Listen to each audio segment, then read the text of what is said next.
Hello.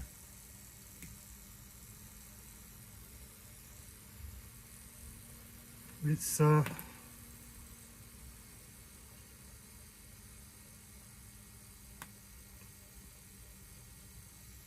been a non-productive day for me, given the situation. I've remained practical and productive. But if I step back and look at it as a Friday and what I was hoping to achieve,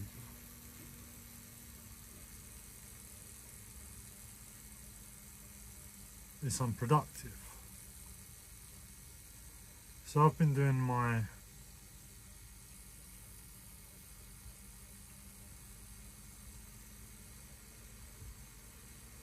I was going to say normal. I've been, this week was a week of rehab for me.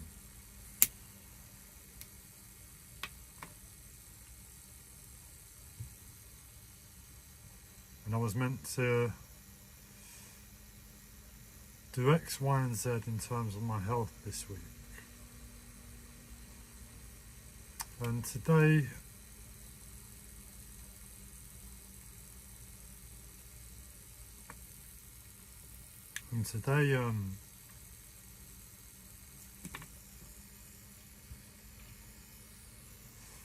sorry, actually I'm not sorry, I don't like to apologise. I don't believe anybody's ever really sorry. But in these first couple of minutes, trying to get some words out, my physical health is quite a challenge, and my mental health is opportunity. So my mental health has been really challenging me for these first couple of minutes, and where I have no confidence and I'm having to express to another. It's just a bit of work and effort to find some rhythm.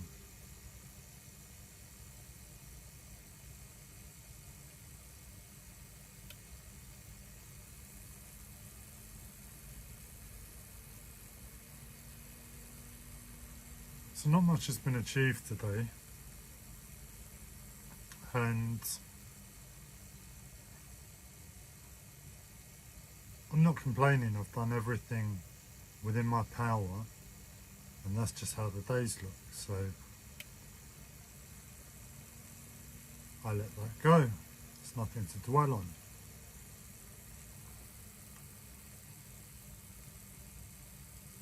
But at the moment, I'm trying to pick myself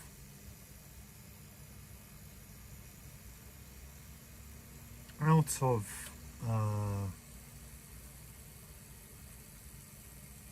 a place where I essentially had my mind taken from me on my last hospital admission.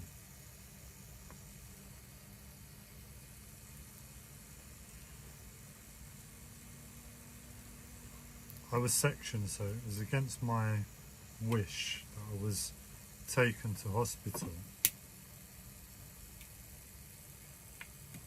And there's a chance I might have to stop this live stream. I'm in a lot of pain, and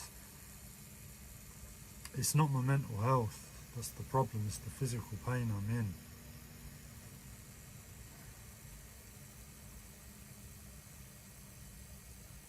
I can't physically control my body. So it's really disturbing. I'm trying to speak and my body's moving by itself without my say-so or want.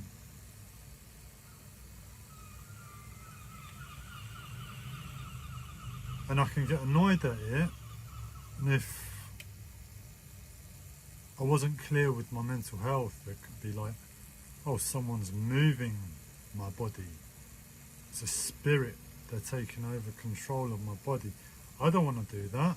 Why is my body doing that? I'm not giving it instructions to do that.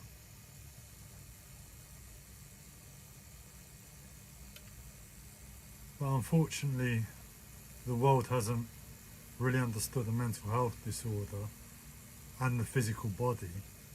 So it's just easier to label my mental health for the sake of explanation. But it's my physical body.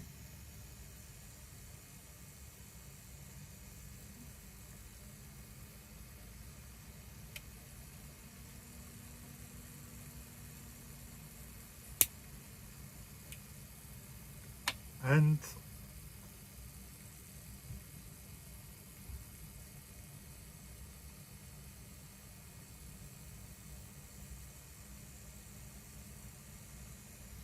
I'm picking myself out of this place where I went to hospital, and it was against my wish. As a result of everything that took place in hospital, I got put under a lot of trauma. And that can feel like losing your mind or not having a brain.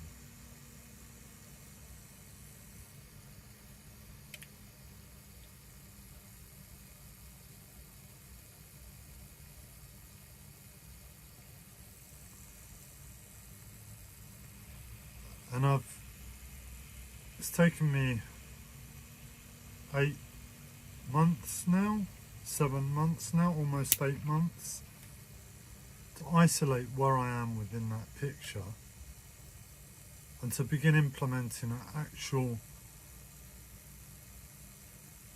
recovery program that is on point to where I am, instead of, oh my God, this is horrible, I don't know what to do, let's just try this, that and the other. I now know where I am, and as a result I can say, this is the best thing to do in this moment, that's the best thing to do in this moment, so on and so forth. And as a result, confidence and a faster healing can enter my life again. But I'm still in that place of not really having a working brain. I'm still having to sit through a lot of trauma, which is really hard to do, and just focus on a few simple things. One of the things I allow myself to do within that, I'm just going to put a coffee on. One of the things that I allow myself to do within that is look on my phone, YouTube and Facebook mostly.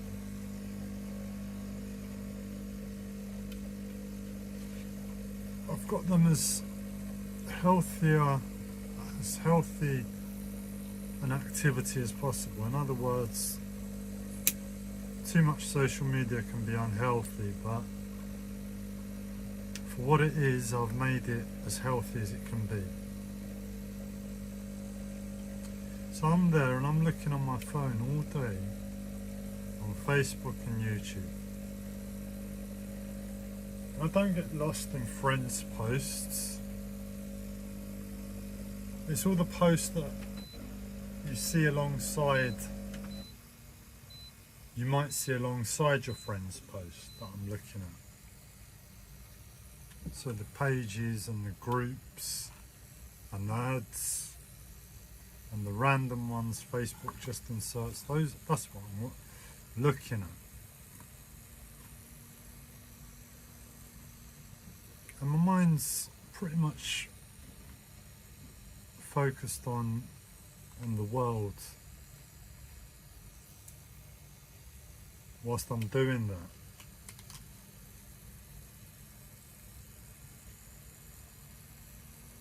And it sort of just hits me.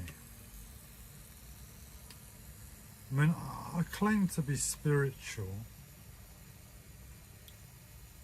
but it's not spirituality that's done anything of itself. the fact I'm spiritual has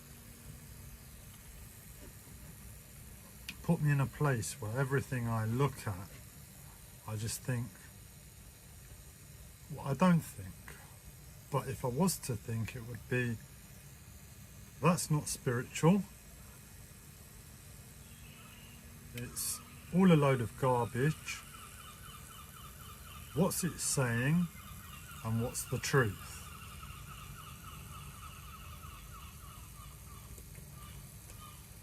And I'm flicking through it and I'm finding arguments with everything. I mean, the French President Macron, he's just come out to say they're going to recognise a Palestinian state. Which is a good thing, right? It stops the war. It stops Israel doing this again for the umpteenth time to Palestine. And I'm finding reasons why it's a bad thing. Because Macron isn't spiritual. It's not the truth. So wherever Macron's coming from, it's just not where we should be coming from.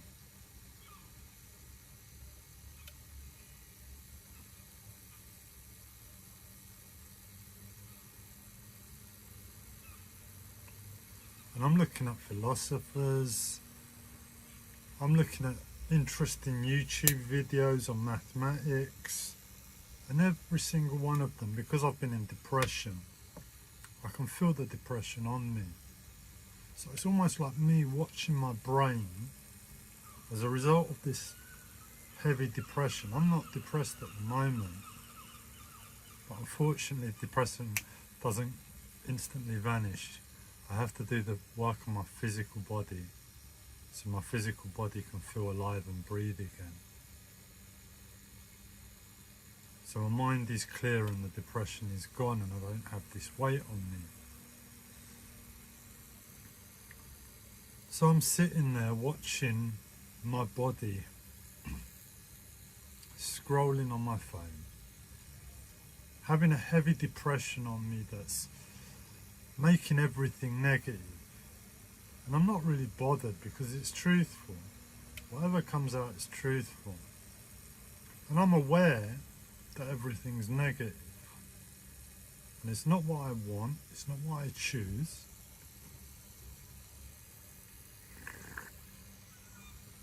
But it's just the situation. And to allow it, allow the depression just to be a bit negative sometimes, in a safe space, where you don't believe it, but you're just allowing it to sort of express itself. It sort of dissipates it and we return to ourselves.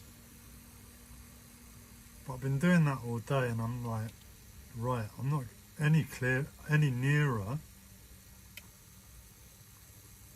to returning to myself right now, so let's make a live stream.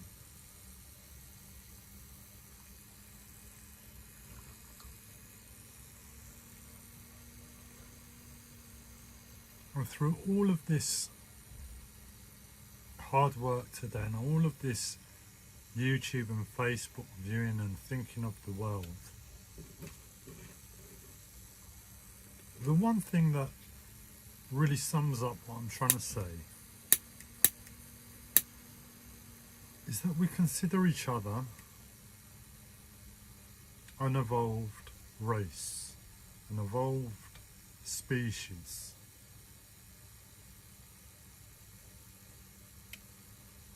To a certain extent, looking back at the Middle Ages, we're enlightened, aren't we? That's how we consider ourselves. Oh my God, it's not the Middle Ages.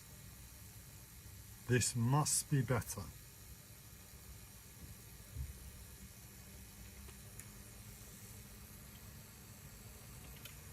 It's even got evil in the name. Medieval. The medieval age. The point is, in a few 1,000 years, how are they going to look back and label this age? The age that thinks it's enlightened, when it doesn't care for the people. And it's so all-powerful, the glue in the world that sustains the people into a continued mentality towards life.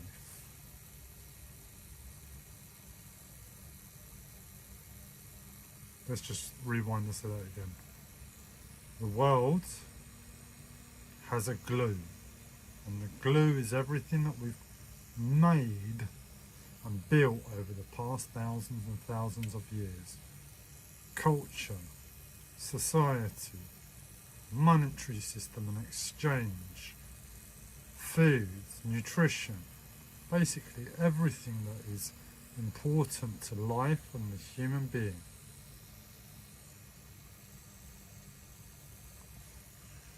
It's like a glue, because it keeps us fixated in that mentality.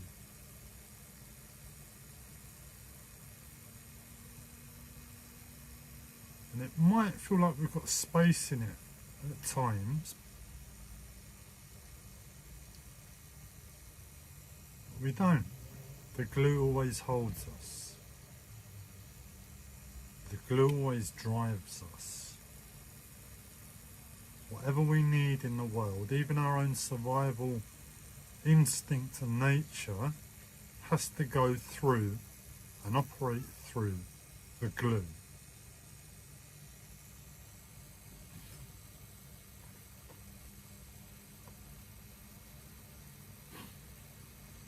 And as a result, it's like we can't break free.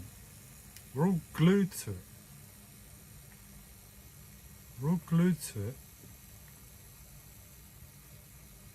And if we're all glued to it, and nobody knows themselves separate from the glue anymore, we can imagine before the industrial age, life was a lot slower.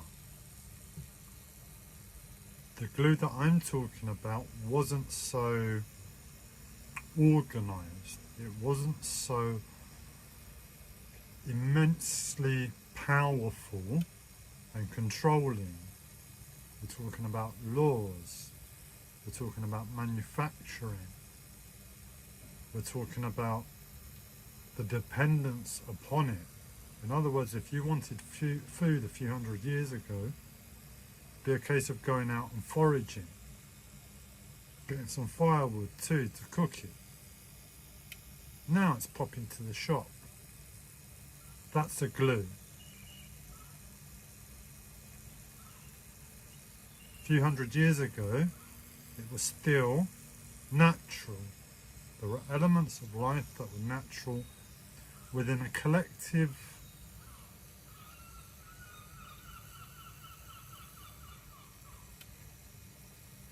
drive, and one could separate themselves from it if they wanted. Nowadays it's impossible.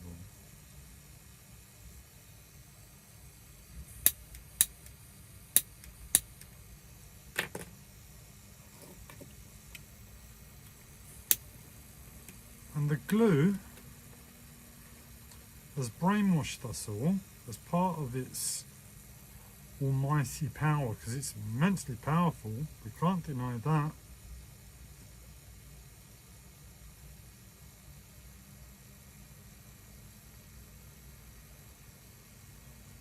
That it is enlightened, because it comes after the medieval age. And really, without giving any fair comparison to a couple more prior civilizations and question, have we de-evolved over the years? In other words, we're talking about ancient Egypt, the ancient Mayans, to a certain extent the Greeks, the Chinese. These are the cultures that I know of that say a lot more enlightened than this glue. We can't see that because we can't pull ourselves away from it. And it keeps us locked, and it keeps us stuck.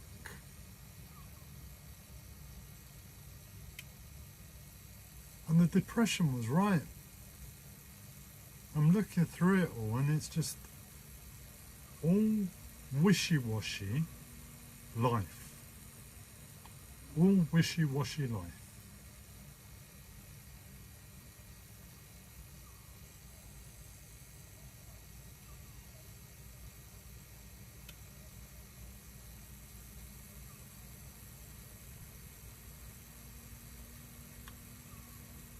See, I come from the belief that we're immense beings through our spiritual power. I mean, ancient Egypt, they can't explain where the consciousness came from for that society. I don't know the exact word, but basically it's a society and a culture that sort of appeared overnight out of nowhere. It wasn't like it was born over thousands of years, it just happened instantly. Egypt, ready to roll.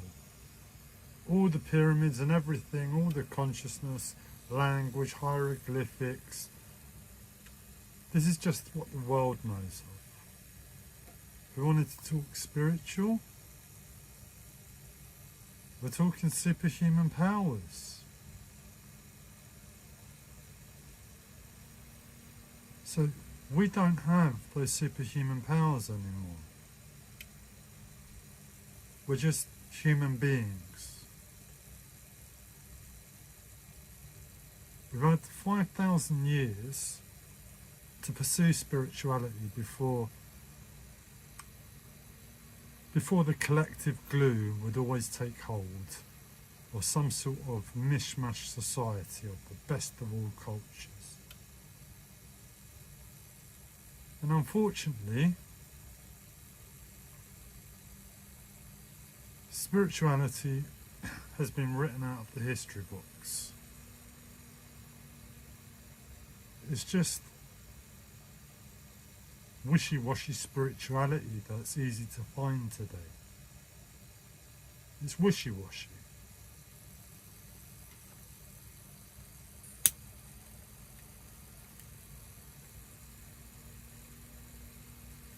And the question that people can always ask is, well, if spirituality is so important, if we're so immensely powerful, then why can't anybody do it anymore? Any of the spiritual powers.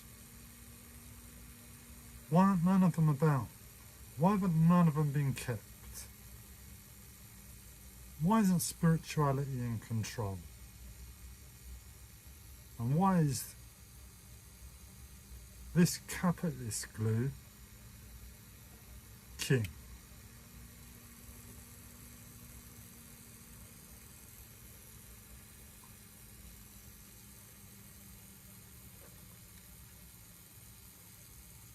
And I don't have all the answers. I have my little spiritual map of all the spiritual information that I know of, referenced against all the information of the world I've taken in, and I've created a realistic idea of what's taken place, with gaps still to be filled in.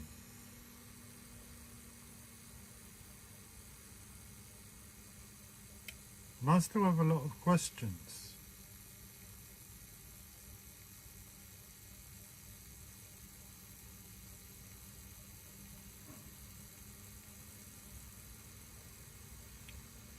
So because of that,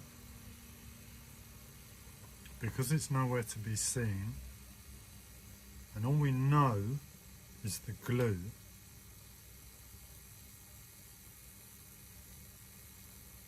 and the glue is all powerful, because it would take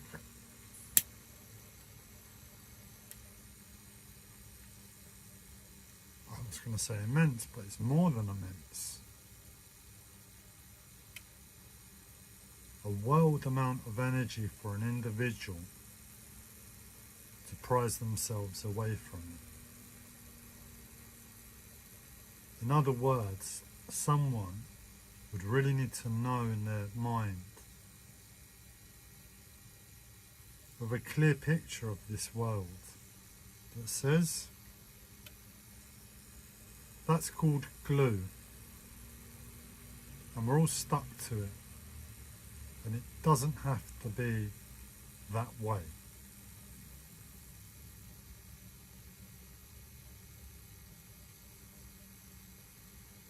And what happens in the glue is that we think, and we live, and we claim love, and we claim self. And that becomes ego, our label for ourselves.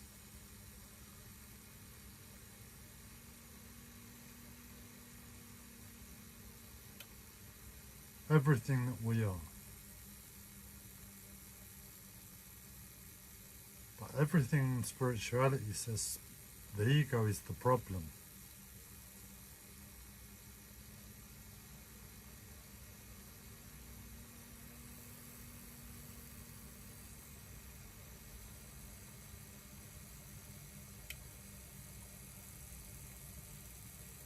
And I used to believe that.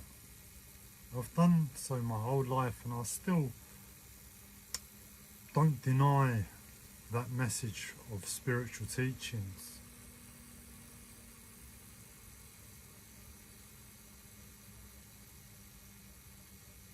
But in truth, I've softened to the ego.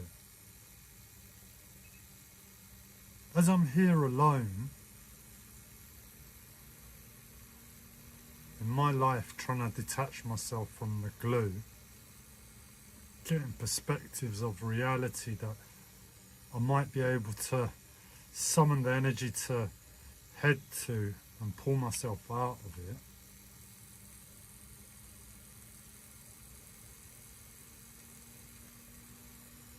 My ego has become clearer.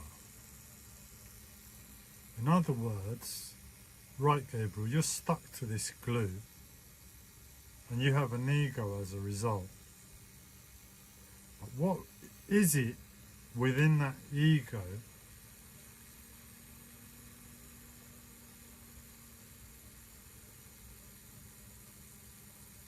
that you can claim as your life? Not as you, but as your life.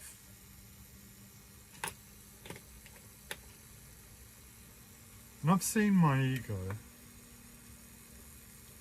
and I've continued the spiritual work, clearing myself, making myself clearer, working through the darkness.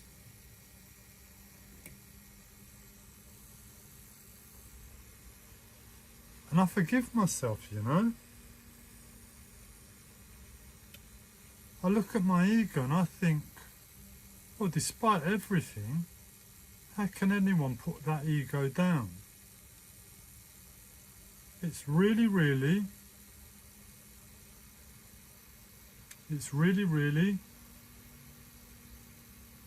modest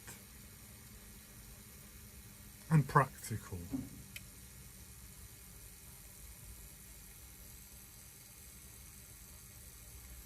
And I'm sort of falling in love with it.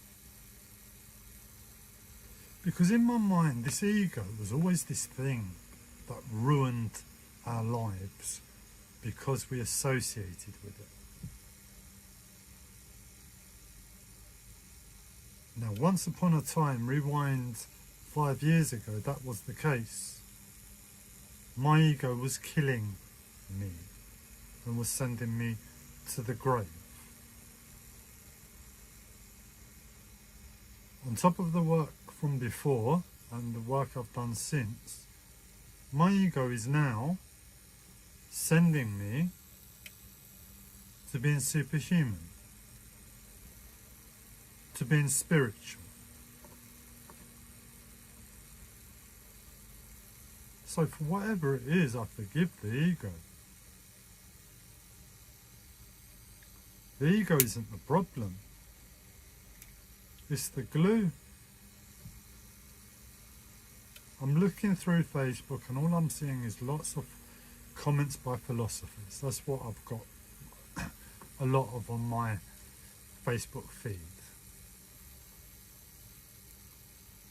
And every single one of them is talking about life from the perspective of the glue.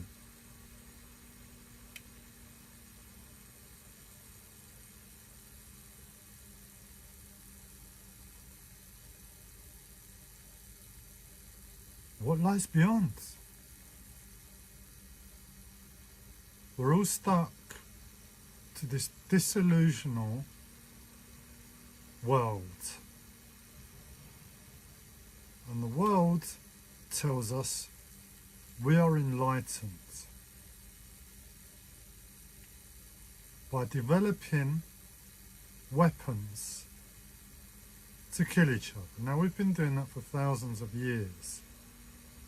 Go back to the sword and the shield. Keep it really simple. Thousands of years. How did we kill each other before then? Off chance picking up a rock, smacking it over someone's head, a tree branch. But that was all natural, spur of the moment. Then it got organised. And we developed swords and shields. And now we're developing hypersonic missiles. And there's whole industries formed around it. Whole countries formed and destroyed around it. Lives ripped apart by it. Not much good comes from it. But we're enlightened. And that's just one thing. And I don't want to get into all the nitty gritty of the glue.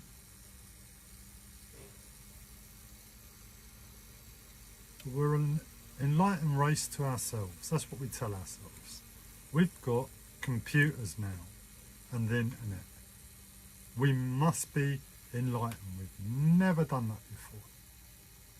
Fantastic achievement. It's a fantastic achievement and fantastic if used practically.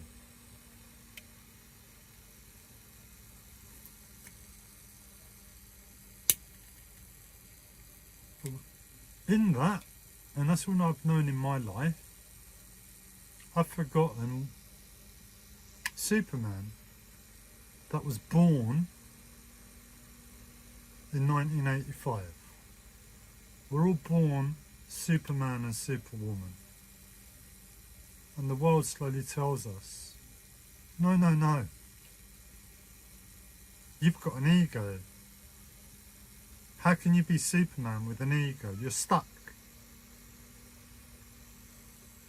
You're stuck.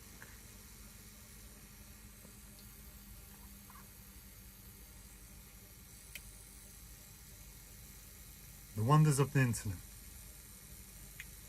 My life says the internet, more than anything else, has confirmed to this body that it is stuck to the glue more than it is Superman. I don't mean flying as much as I 100% believe in our potential to achieve that. spirituality tried to give me a download of how that was possible a few years ago, and it all made sense. And I can't quite believe it. I believed it at the time, it just made sense. It's using practical things that I'd learned and experienced in my life of how it could be possible to this dumb idiot. So I well believe if the world was spiritual and the glue was spiritual that kept us stuck, instead of the internet, we'd get training on how to fly, telekinesis, teleportation, time travel, all within our ability. But instead we have the internet.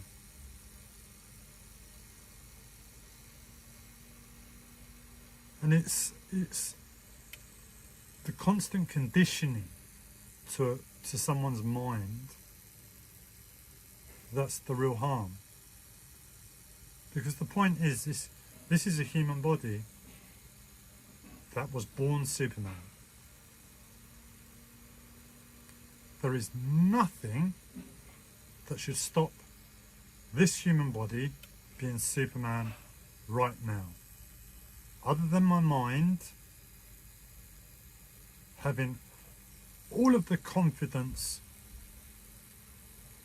of the unlimited potential we're born with, beaten and beaten with repetition every time I click online. Because the mind says, this is life. The best I can do today is do a bit of scrolling, a bit of internet. And it really is, to everything I know, the best thing I can do today.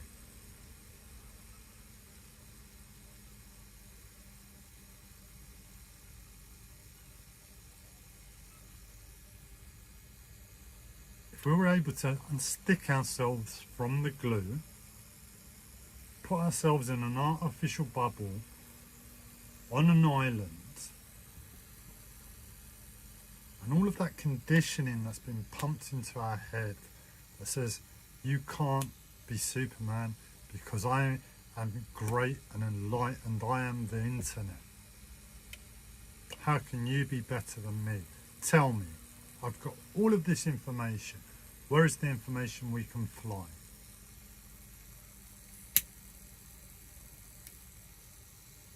So we're put on a desert island, separated from the enlightened world.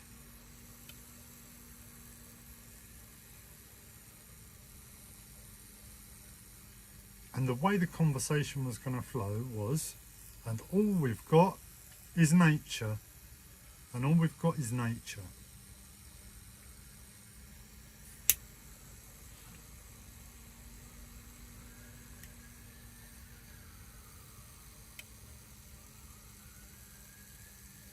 That's the mindset we need to overcome, to unstick ourselves from this glue. All we've got is nature. Ah, no, not nature again. You know, we like God and everything, but it's a bit boring. All he gave us was nature. We've got the internet. Sorry. We have God 2.0.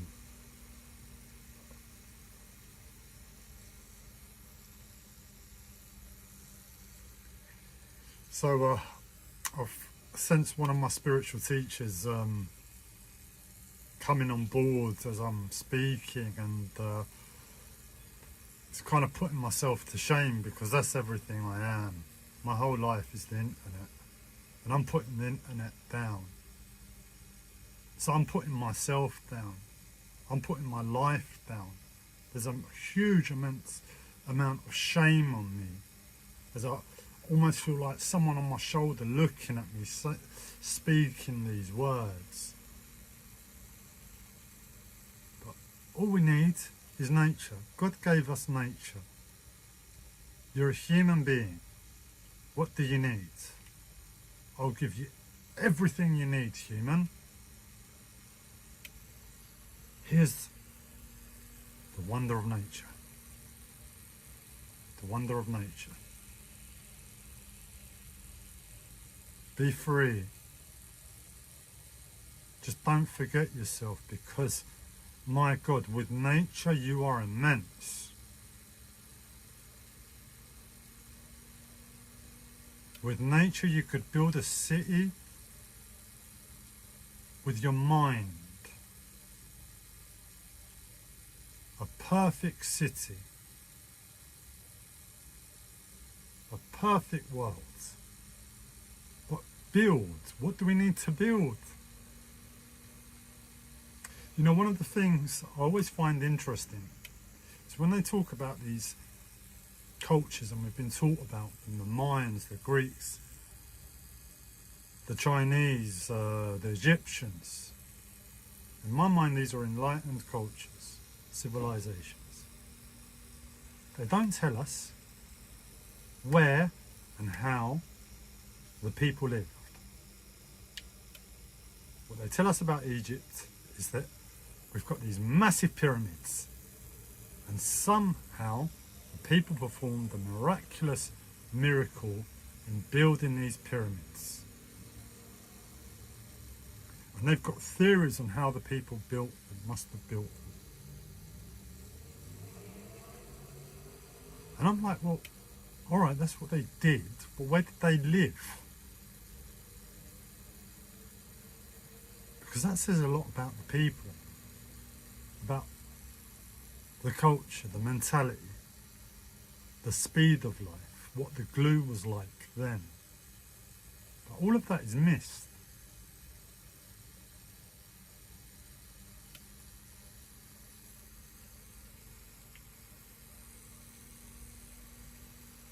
Because it's all focused on the pyramids. With the Greeks, the Parthenon. With the Mayans, they've got their pyramids. With the Chinese, the books they wrote. The martial arts they developed.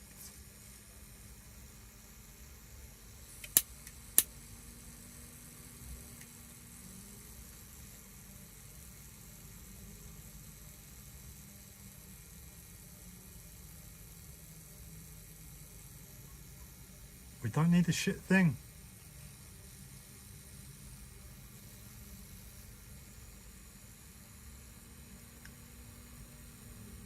This is to highlight our problem. One needs to be in a place of sincerity and honesty with life.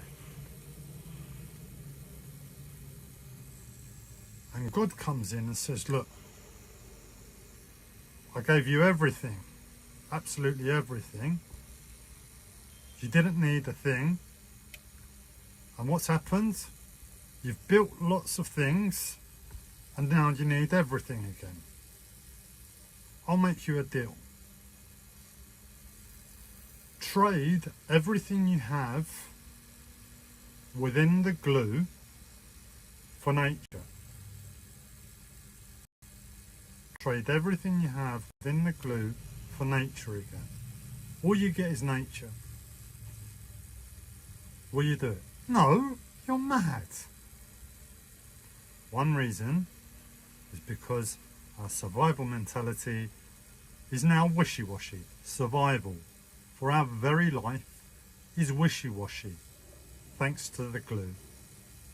We would have to go out and hunt and forage for a day or week to really get enough food to survive, and it's a constant work and it's hard. It takes me a long time to go down the stairs with my health, but it takes me no time at all to pop across the street to a magical building, pull out a piece of plastic and buy food that might as well be plastic. Come back and eat it. Wishy-washy survival. Thanks to wishy-washy survival, there are very few people in this world that can sincerely imagine themselves being unstuck from the glue. We're dependent upon it. How would we survive if God gave us a whole island as our home? Well, it doesn't matter how big it is, I don't know how I would survive in the first place. So God's just given you a whole island, but it's pointless.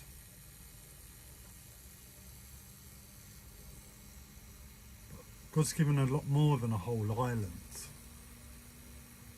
He's given us Superman and all the magical gifts that come along with it.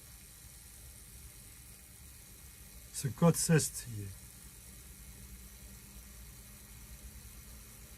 you can trade everything you have in the glue, but all you get is nature. As a result of nature, we all become Superman again and Superwoman.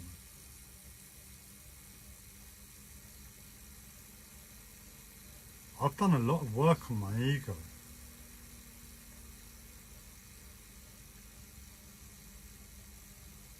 And in honesty, I find that question really hard to answer, to make the wise decision. It's really hard. The biggest stumbling block is the survival mentality. How would I survive? I've trained myself in my mind my whole life. Since a child, I was just naturally like this. What if? And then my mind would create scenarios to protect myself if I ever entered into that situation. So I realised relatively early on, foraging and hunting, the simple way of life, firewood, a shelter, are really important key skills to have. And I've never developed them more than watching some of those Alaska Uncovered programs where people are left alone and they've got a homestead in the middle of nowhere and they have to provide for themselves, finding water, for instance. That's as close as I've got to it, and I really watched those programs and I studied them. For my very life, I was dependent upon the information I learnt in that program. It's still in that series and it's still not enough.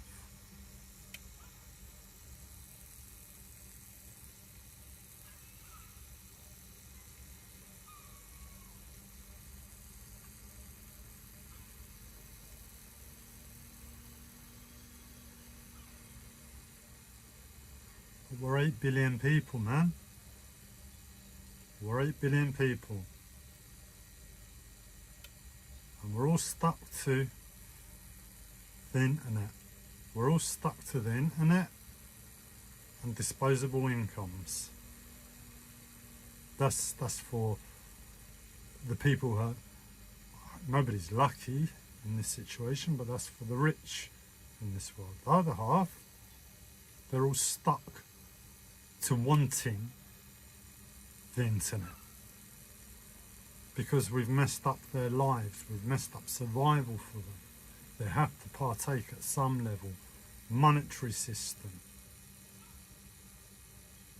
clothing. The Romans, when they first came to Britain,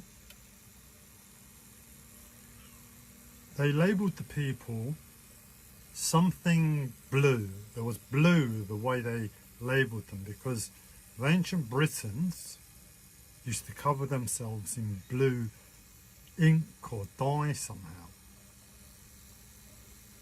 So obviously they were naked. They might have had the blanket on them, some hide or something, but it would have been cold. It would have been cold, and without global warming, it would have been a lot colder back then. And all year round they went around naked. Human beings. Living by nature, the unimaginable. I couldn't do that living in this country. I'm cold enough as it is inside with central heating. Every time I go out I'm thinking about weather, cold, warm, what do I wear? No, mate. It's about being starkers. You want to wear some clothes? Rub some ink on you.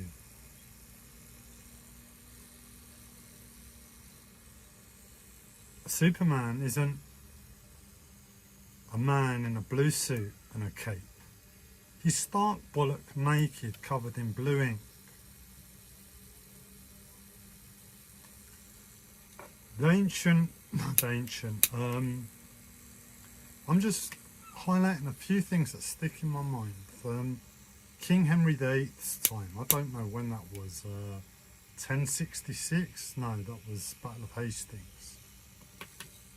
Hundreds of years ago anyway. He wasn't a tall man, King Henry VIII. And I went to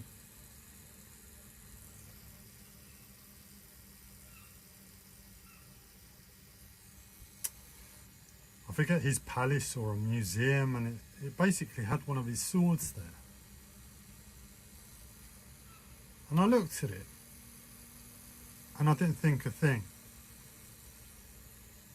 Tens of years later, the thought pops into my head, how on earth did he hold that? How did people summon the strength to wear sheets of steel on them, carry a sword, really big sword, and wave it around long enough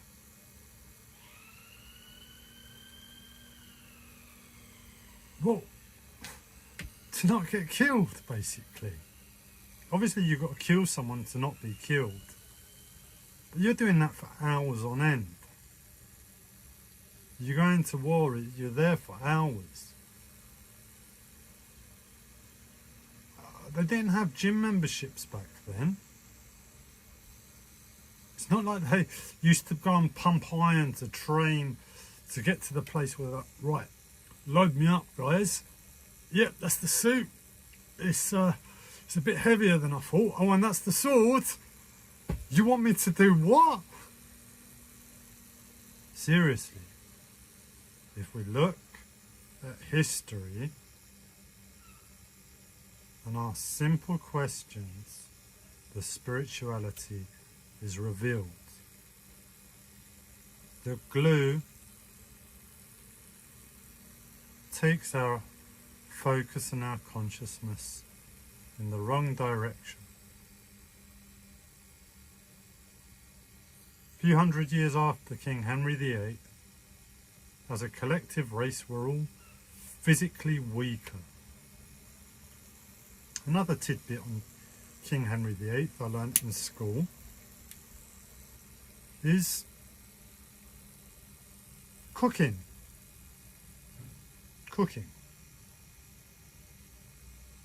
When they used to cook the meals, it was really unhygienic.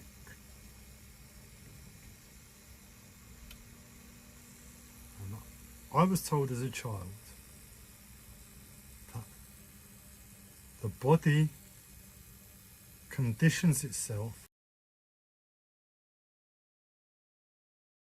My alarm. The body conditions itself to the lack of hygiene and learns and becomes strong that way.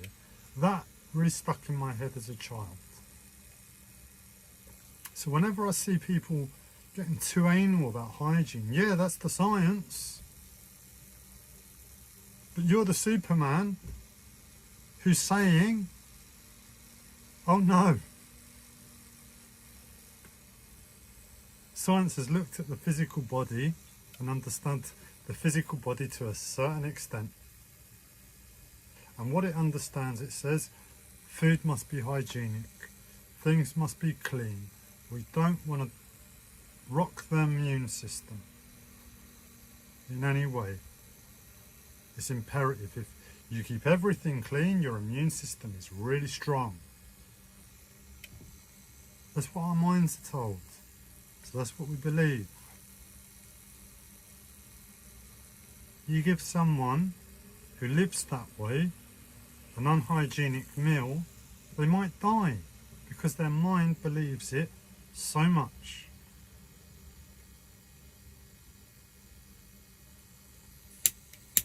I saw a sword that was just ridiculous to conceive someone could hold and carry. And they were all shorter back then too.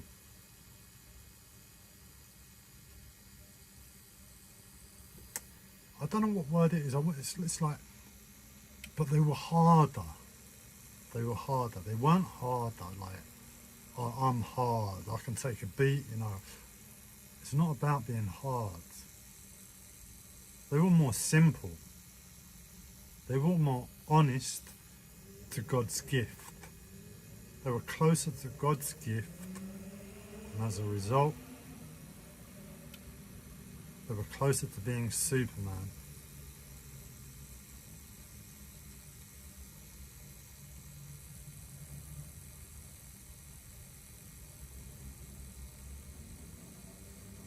There are people on this planet that have tapped into things, tapped into potentials. But science is king, isn't it?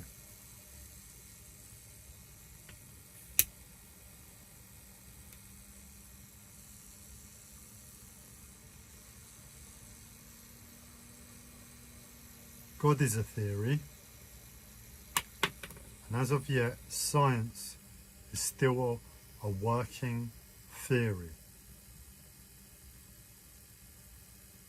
Yeah, I believe if you go up to the most religious person in this world and start questioning them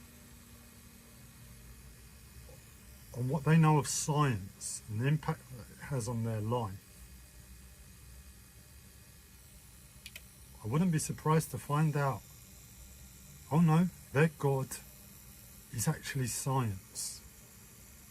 They trust their life on science because of everything they do in their life. Religions are confined to science.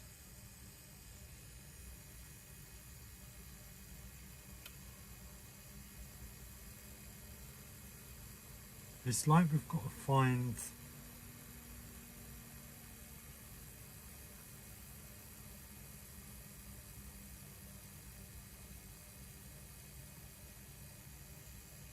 religions are confined to science. We don't need all those rituals. You know, in absolute truth, I love Buddhist ceremonies. I've been to the Thich Nhat Hanh's meditation retreat in France and got the vibe of Buddhism. I've been to the London Buddhist Centre or something like that and done meditation there. I get a sense of what Buddhism is about, what Hinduism about.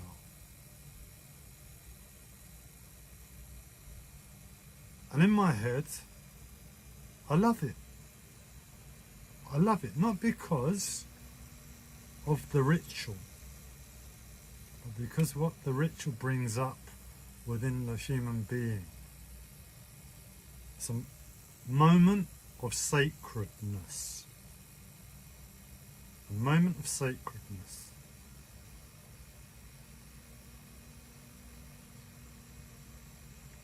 And that sacredness is immensely, immensely strong. It feels like you're weak when you're sacred. It's not about testosterone, is it? About strength or anything. It's about being empty and present, and there in the moment.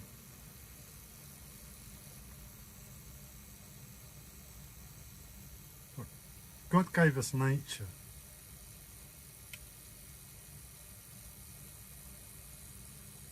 And nature makes us Superman.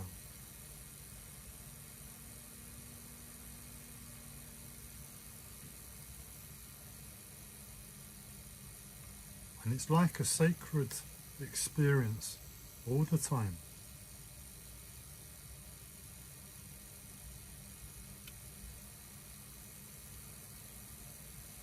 We do things and we think it's because we're doing the thing, instead of what that thing brings up inside of us.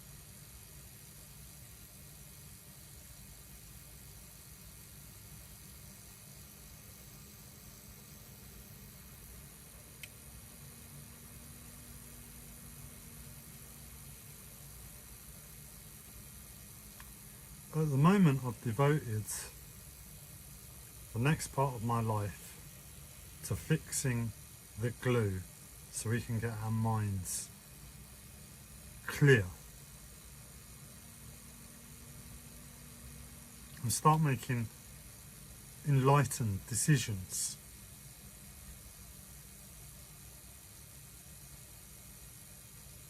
As a race that's been disillusioned, the human race is a race that's been disillusioned, and through that disillusionment we've weakened ourselves.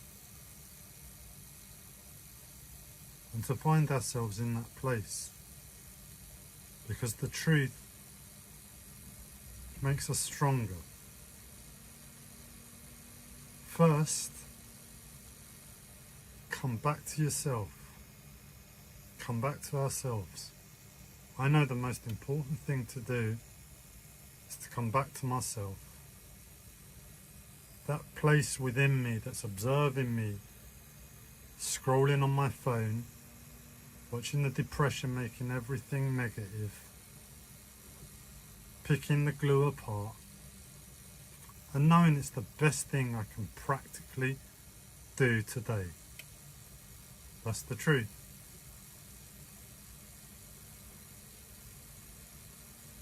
And in that place, I'm stronger. I'm centered. I'm not off in my head. I'm not being pulled by the glue, or at least not as much. If we all had that as a collective, with the glue in the picture,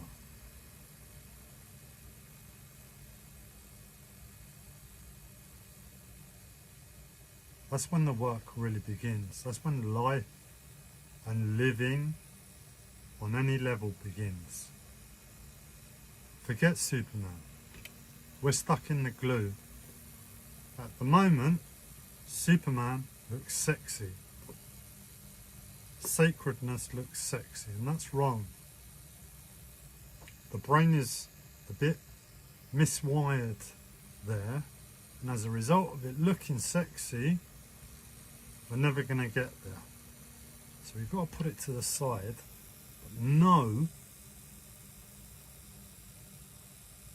that's who we are. But before we can lavish in those wonderful gifts of life, being alive, we've got to do some healing first. Some mental rejigging.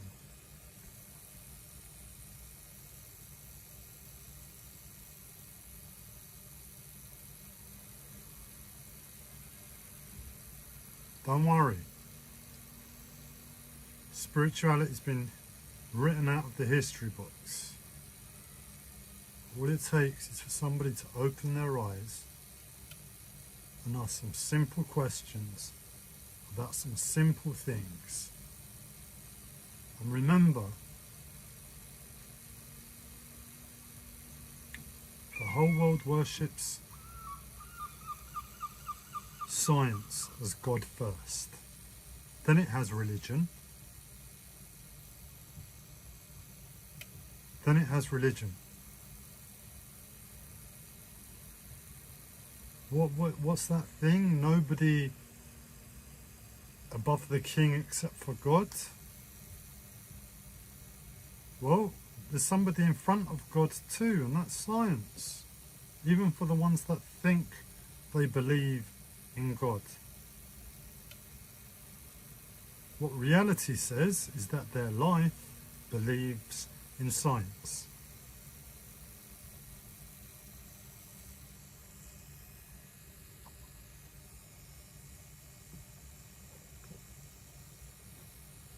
Tell me I'm wrong. I believe in science. I fight to get away from it. But I can't deny, as a result of believing in science as almighty, having that conditioning my whole life banging into my head, the best I can do today, in absolute truth, is sit here on my phone all day flicking through a Facebook account that has removed all the friends back to the bollocks that Facebook puts in pages and groups. That's the absolute best I can do because I believe in science.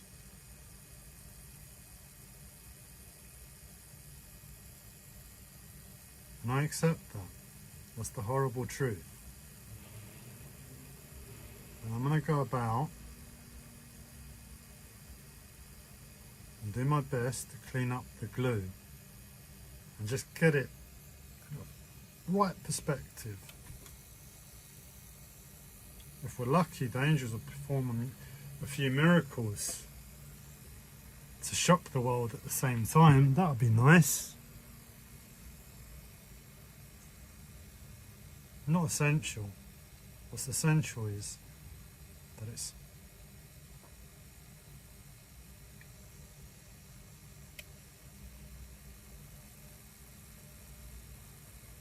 clear enough so we can all return to ourselves and start with honesty as a collective.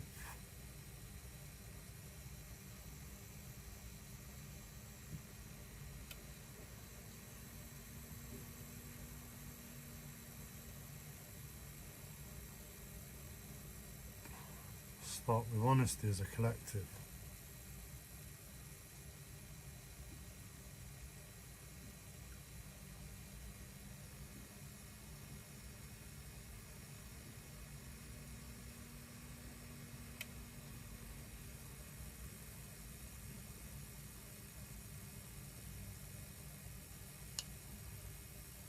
I don't know what spiritual power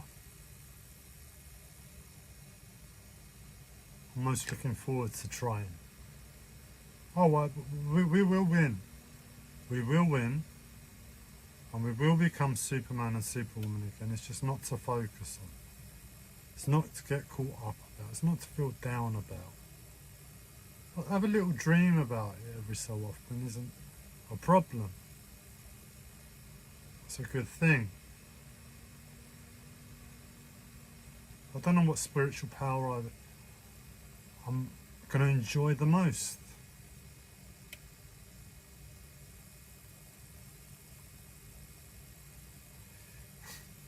Do you know what? Do you know what the truth is? Because I asked that question to me, and I'm stuck to the glue, and I know where I am within the glue. The answer was I'm going to look forward to actually sitting down, drinking my coffee and smoking my smoke. That's the superpower. Because I drink coffee and smoke all the time, stuck to the glue.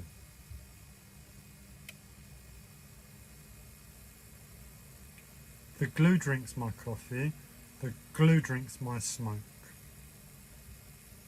I am absolutely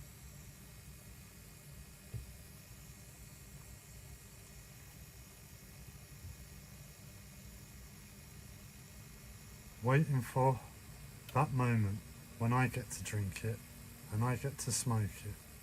What will it taste like? What will the experience be like? Forget flying, man. Forget teleportation. Forget time travel. It's going to be the simple things.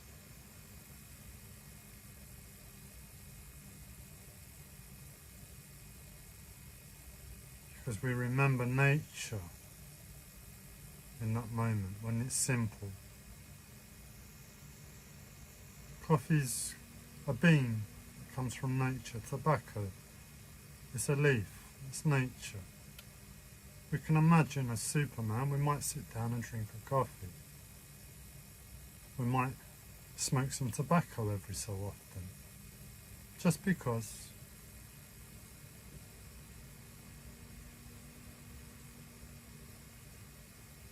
But it's to drink your coffee and smoke your tobacco. Being super you.